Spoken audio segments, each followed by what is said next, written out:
It is time है कि common sense prevail करे।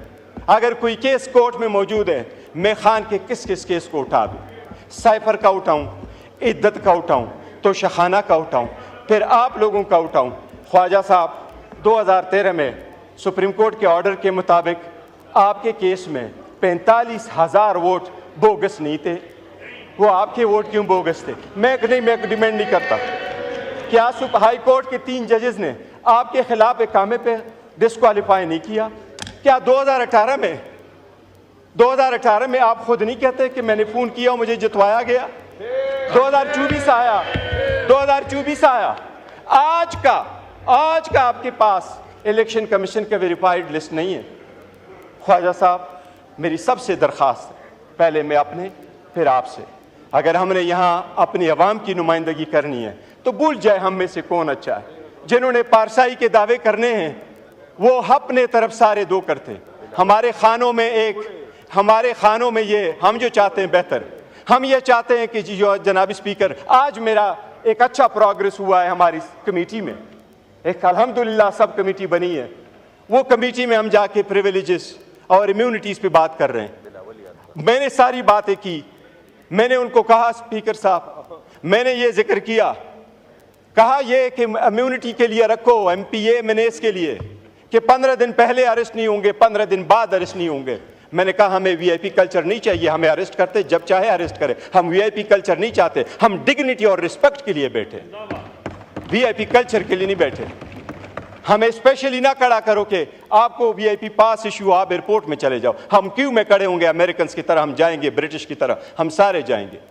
जनाब स्पीकर, एक नई शुरुआत की ज़रूरत होगी अगर मुल्क को बचाना है। अगर हमने किसी थर्ड फोर्स को ये पावर नहीं देना तो एक स्टेप बैक भी जाना पड़े तो हमें जाना होगा। हमने करना अगर है तो मैं ख्वाजा साहब बस इनफ, हम चाहते यही है कि डिफरेंसेस रिजॉल्व करें।